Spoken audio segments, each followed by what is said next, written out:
Hi, you guys. It's me, Alexis, back at it again. Welcome or welcome back to another video. And today I want to talk about avoiding confrontation in relationships. But first, make sure you guys like, comment, and subscribe for more videos. And comment down below if you are resonating with the message today, or just comment down below whatever you want. Okay.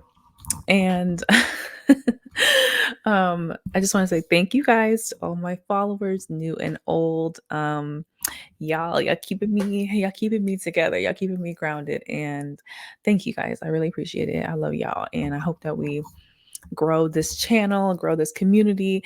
And if you're into astrology, if you're into tarot, divination, if you're into self-improvement, if you're into learning how to love yourself better, so that you can learn to be there for others. And if you're interested in all those things, make sure you comment and you stay and you thrive with me, you guys. This is a journey that we are taking on together.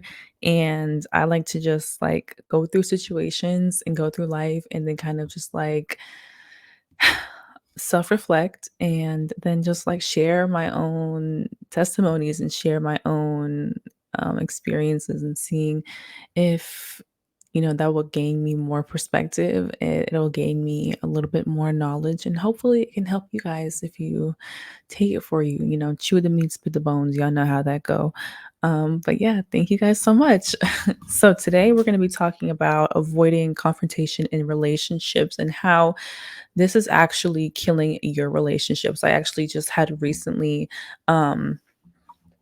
a discussion with my friend, and I didn't necessarily take the initiative like I should have when something first initially upset me that she did. And instead of saying what she did, I like waited until later on for the situation to kind of just like get bigger and bigger and bigger, and when you are on this self-love journey, you start to learn a lot of terminology, you start to learn new words, you start to have new experiences and having eye-opening experiences, so that when you're like, "Oh, well, I need to like get my boundaries met. I need to, you know, assert my boundaries." Sometimes there is a way to do that. There's a way to go about that, and oftentimes when we allow ourselves to hold on to resentment and we allow the feelings that we are holding in, allowing them to bubble up, it causes a bigger storm, right? When we do not allow ourselves to disappoint people, when we're not allowing ourselves to feel uncomfortable, allowing ourselves to let other people be uncomfortable, allowing ourselves to state how we feel, it causes more friction in relationships and there won't be any growth. Confrontation builds growth in relationships, right?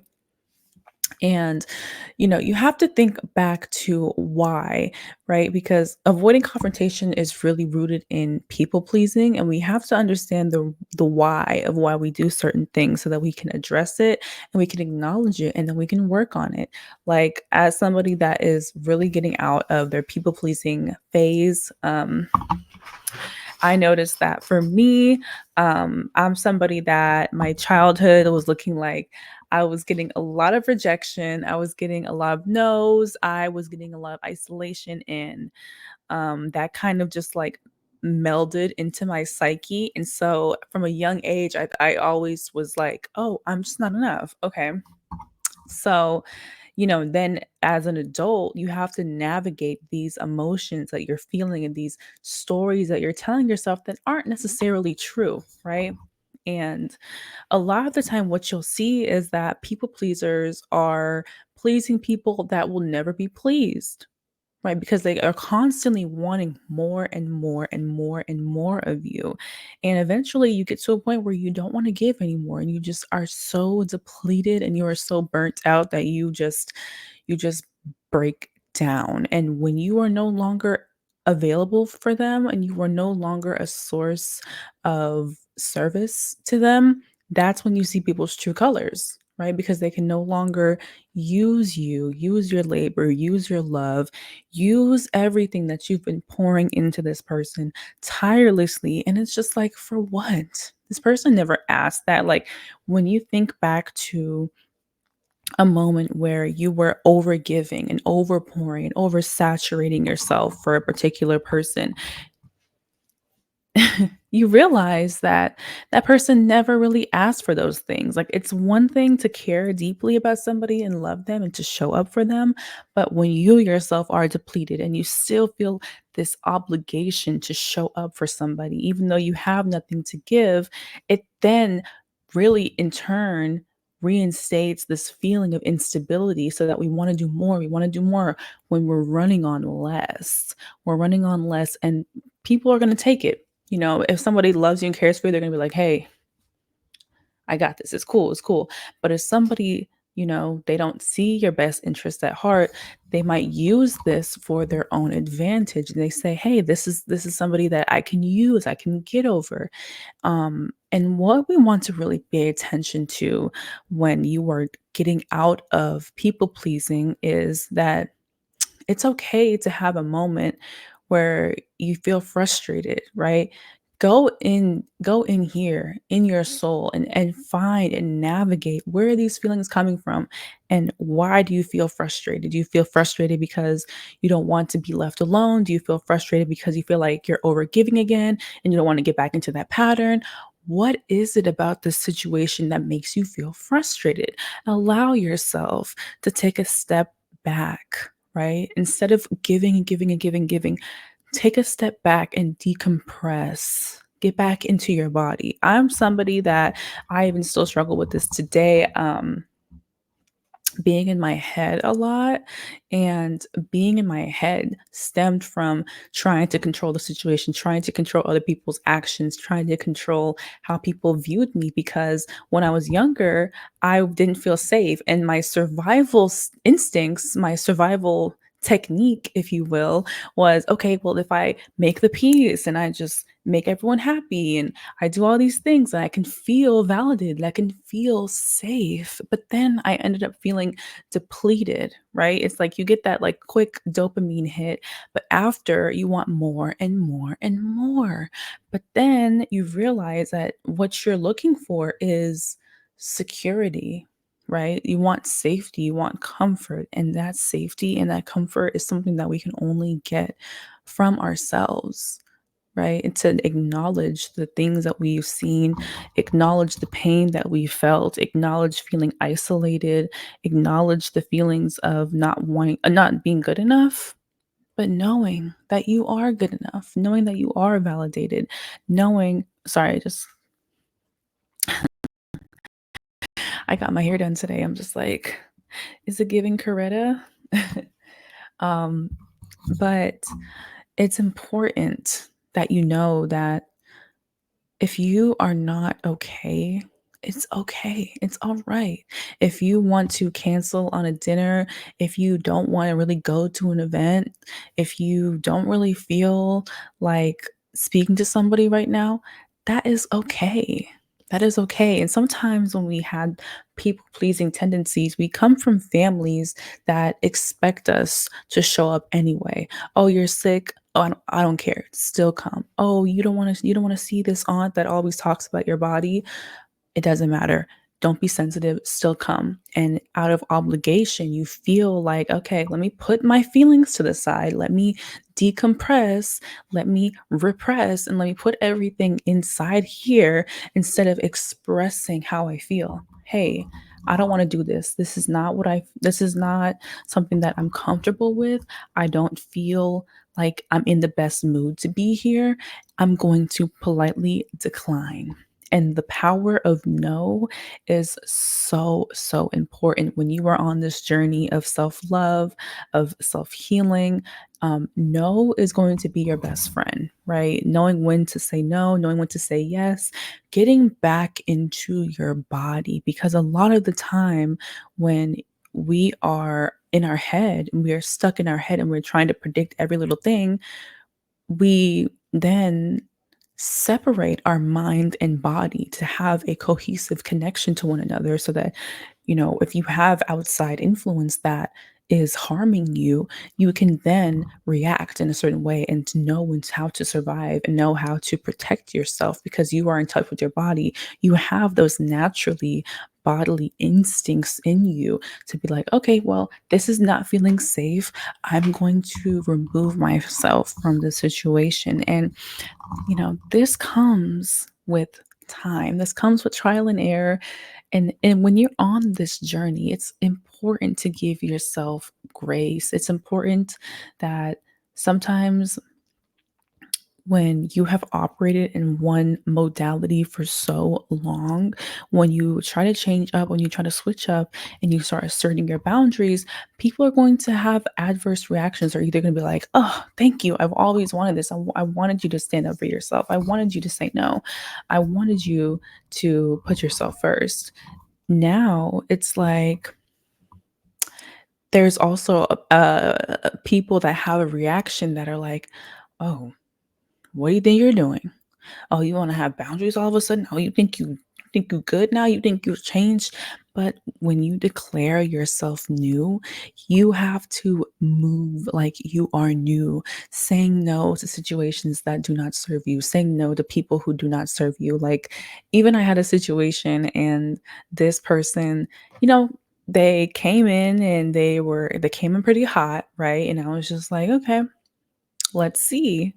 I have no expectations. I'm just going to see. And then this person stopped. This person stopped and I said, "Okay. Okay, interesting." Right? And instead of like doing more and chasing, I asked myself, how am I feeling around this person? And I noticed that I was feeling a lot of anxious, like my anxious attachments were spiking around this person. And I was like, oh, okay, this person is karmic. This person is wanting me to be on this karmic wheel with them. I'm actually going to get off respectfully. I'm actually not going to engage and I'm going to leave you right where you are. Thank you for your service. I am no longer needing it. Thank you. And you just bow out gracefully. Even with the situation with my friend, um, that situation, I'm still allowing myself to give this person space to make a decision for them. Like, we can have a conversation. I'm just going to give it some breather. Like, I have this analogy that I was thinking about. I don't know if anybody coined this, but I was thinking about it, right? When you light a flame, the flame is a representation of like this newness, this passion, this, excitement that you have when you have friends, when you're, in great relationships and you're just being there for somebody, right? But fire, the flame, it needs oxygen, it needs space, it needs that feeling of distance to grow, to rise, right? If you get too close to the fire, one or two things will happen. You end up burning yourself or you end up completely putting out the flame, right? So we need to allow us a little bit of distance, right? Allow people time, but also stand up for yourself. Don't avoid confrontation because when you avoid confrontation, you end up getting burned. You end up getting burned in the long haul.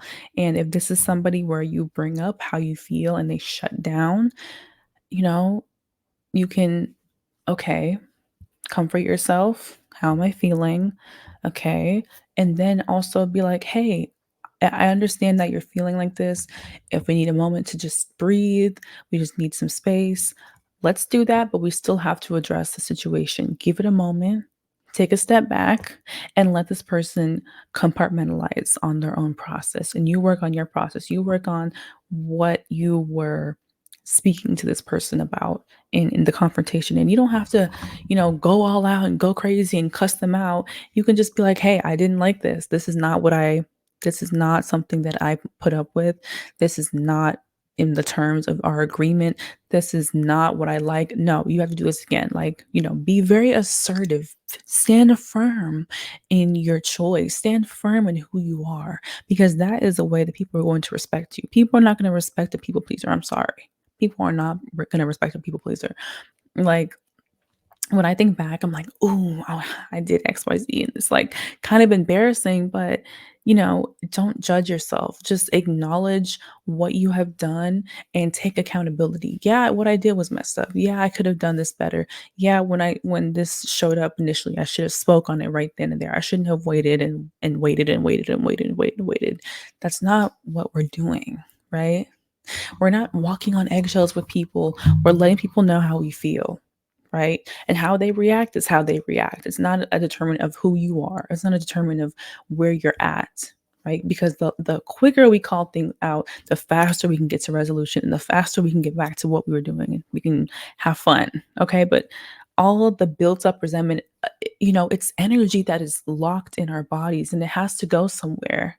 And if it has nowhere to go, it's going to permeate in other areas of our life. It's going to harden our heart. It's going to shift in our gut. It's going to make us doubt ourselves. It's going to come to our head and cause all this doubt and all this uncertainty and paranoia. It has to travel somewhere. So, getting it out the first time is going to save your relationship, not only the relationships that you have with others, but it's going to save the relationship that you have with yourself because you are constantly advocating for your own feelings and for your own and for your own self, right?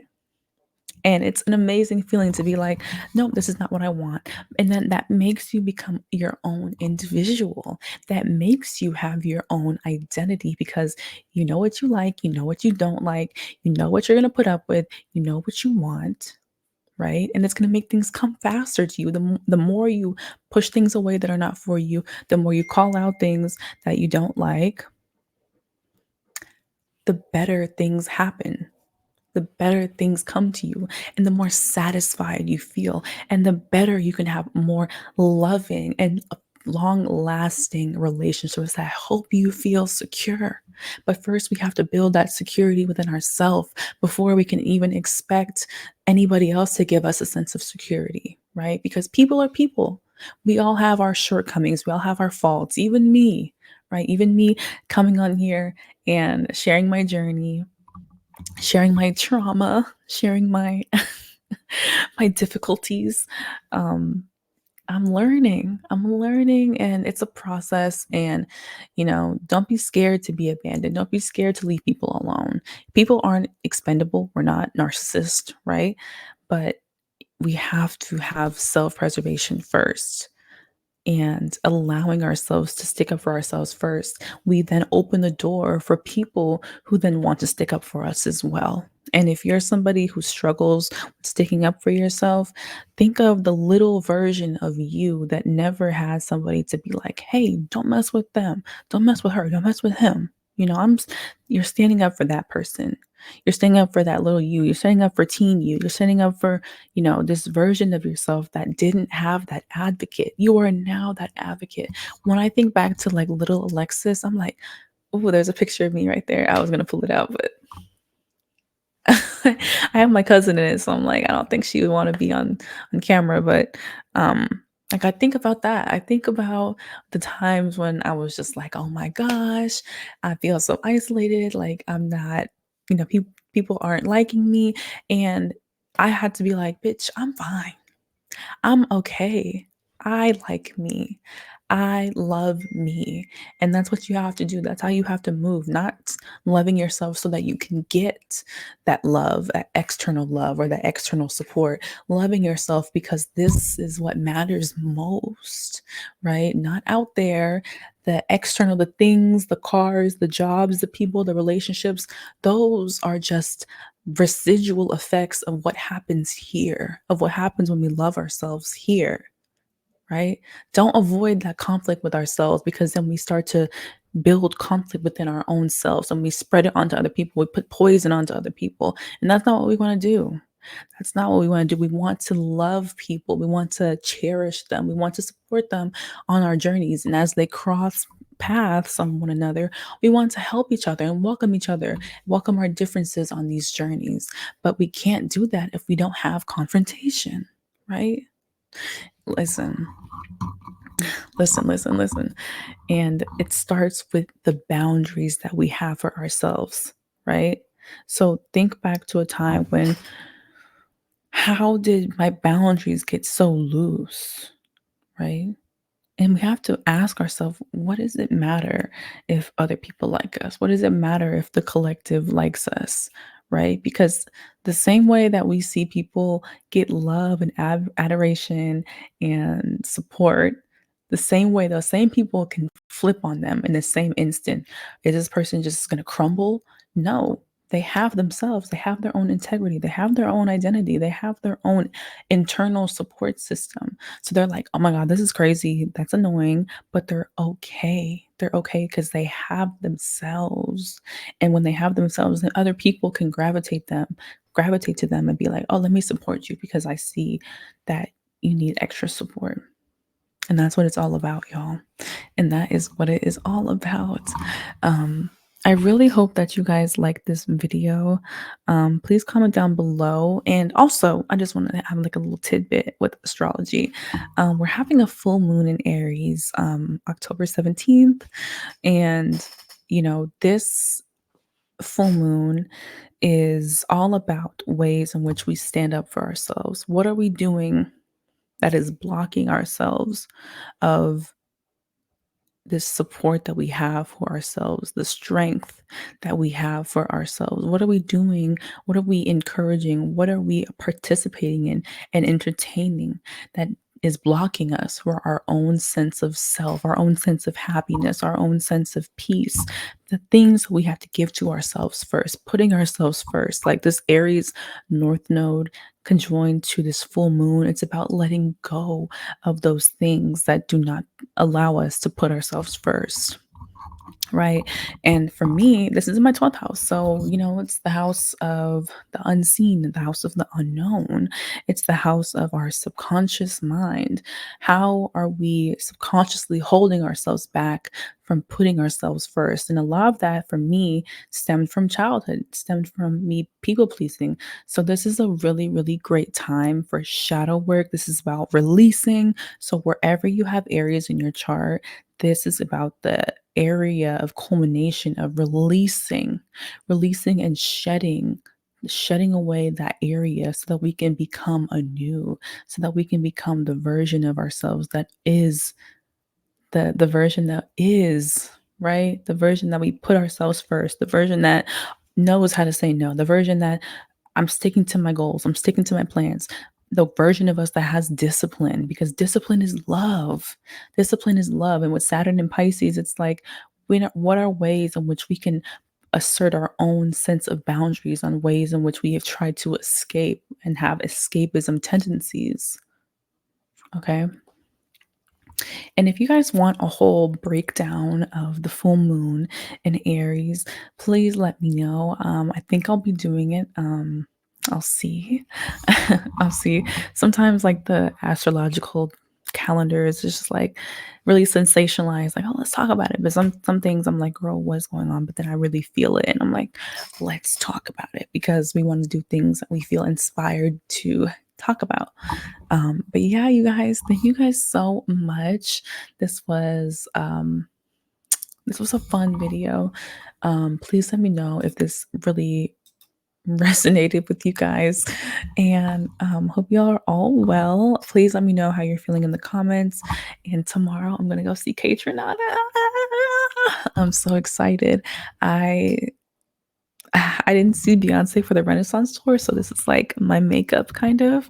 So you guys, I'm just like so psyched. Like I love me a good concert. But you guys, thank you so much. And until next time, I'm gonna see y'all all later. Bye, y'all.